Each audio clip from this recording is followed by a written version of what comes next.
22 मार्च से 1 वीक के लिए इंडिया में कोई भी इंटरनेशनल फ्लाइट नहीं लैंड करेगी। क्या? तुझे कैसे पता? हेलो ऐप से। देख, ये है हेलो ऐप। जैसे ही आप हेलो ऐप डाउनलोड करते हो, उस पर सर्च बार में हेलो ट्रेंड्स मिलेंगे, जिसमें सभी ट्रेंडिंग न्यूज, वीडियोस, आर्टिकल्स मिलेंगे। उससे आप डे टू डे इन्फॉर्मेशन से अपडेट रह सकते हो। ये तो बहुत अच्छा ऐप है। मैं अभी डाउनलोड करके खुद को अपडेट करती हूँ।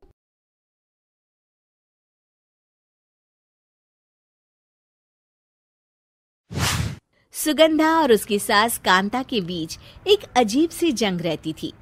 ये जंग थी किचन में कौन ज्यादा अच्छा काम करेगा और घर के सदस्यों के दिल जीतेगा। और उनकी इस जंग में हमेशा कुर्बान होते थे उनके दोनों पति। कैसे? आइए देखते हैं इस किचन पॉलिटिक्स की कहानी में। एक दिन किचन में, माँ जी, आज मैं बना रही हूँ मेथी की सब्जी। इस खाने से घर वालों के पेट की सारी समस्या खत्म हो जाएगी। और मैं बना रही हूँ तड़के वाली छाछ, जिसे पीते ही गैस की समस्या कभी नहीं होगी।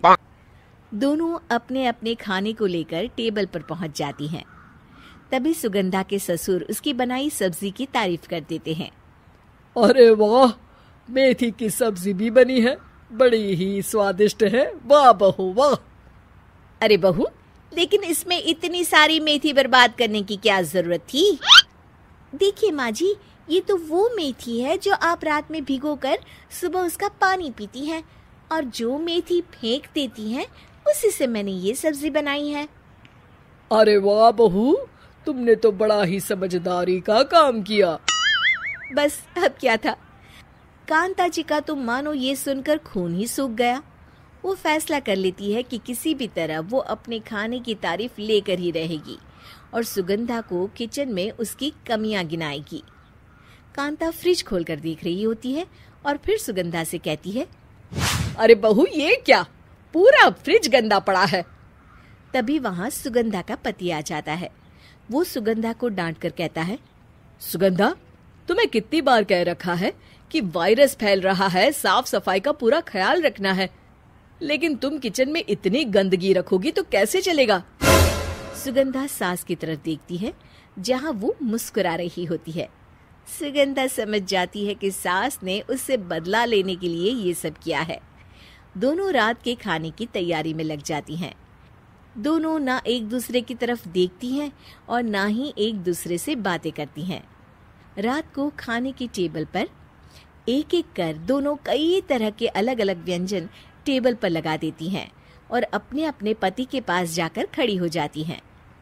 अरे खाइए जी खाइए, मैंने बड़ी मेहनत से बनाया है। प्लेट में वो खाना डालती हैं। सुगंधा भी दोनों की प्लेट में खाना डालते हुए कहती है, बड़ी ही मेहनत लगी है इस खाने को बनाने में। हाँ, दोनों को ना चाहते हुए भी सारा खाना खाना पड़ता है। कहीं दही तो कहीं मलाई तो कहीं मसाला। और इन सब के बाद दोनों बड़ी ही मुश्किल से अपने कमरे में सोने जाते हैं। लेकिन अगली सुबह सुगंधा का पति चिल्ला रहा होता है, हाय रे, हाय मेरा तो पेट खराब हो गया। हाय माँ, बहुत दर्द हो रहा है। तो वहीं कांता के कमरे से भी कुछ ऐसी ही आवाज आने लगती है। हे भगवान, इस सास बहू की लड़ाई हमारी जान लेकर रहेगी। जाओ कोई डॉक्टर को बुला कर लाओ। डॉक्टर आते हैं। दोनों को देखकर कांता और सुगंधा से कहती हैं, देखिए, आप दोनों इन्हें खाने में हल्का ही दीजिएगा। हो सके तो रात का खाना जल्दी खाया करें और वॉक किया करें। इतना कहकर डॉक्टर वहां से चले जाते हैं। जिसके बाद एक बार फिर से दोनों बहुएं किचन में जाती हैं और खाना बनाने में लग जाती हैं। रात में खाने के टेबल पर दोनों एक बार फिर से खाना लगाने लगती है।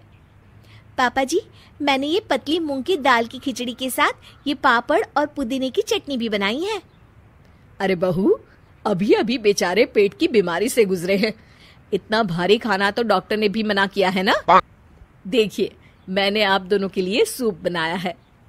और दोनों उन लोगों की प्लेट में खाना डालने लगती हैं। तभी दोनों एक साथ बोल पड़ते हैं, बस करो, हमें माफ करो। हमें नहीं खाना इस घर में, ना खिचड़ी और ना ही सूप। हम इंसान हैं, एक वक्त में एक ही खाना खा सकते हैं। बस करो, हमें माफ करो, हमें नहीं खाना इस घर में। ना खिचड़ी और ना ही सूप। हम इंसान हैं, एक वक्त में एक ही खाना खा सकते हैं। इतना कहकर वो दोनों वहां से चले जाते हैं। कहानी का अंत। आप लोग उम्मीद कर रहे होंगे कि अंत में सब ठीक हो जाएगा। नहीं जनाब, अगर सास बहू के बीच सब ठीक हो जाए तो आप ये सीरीज देखे ही क्यों? तो मजा लीजिए इस चैनल में सास बहू से जुड़ी कहानियों का, क्योंकि ये ऐसा रिश्ता है जिसकी मिठास उसकी खटास में हमेशा ज्यादा ही रहती है।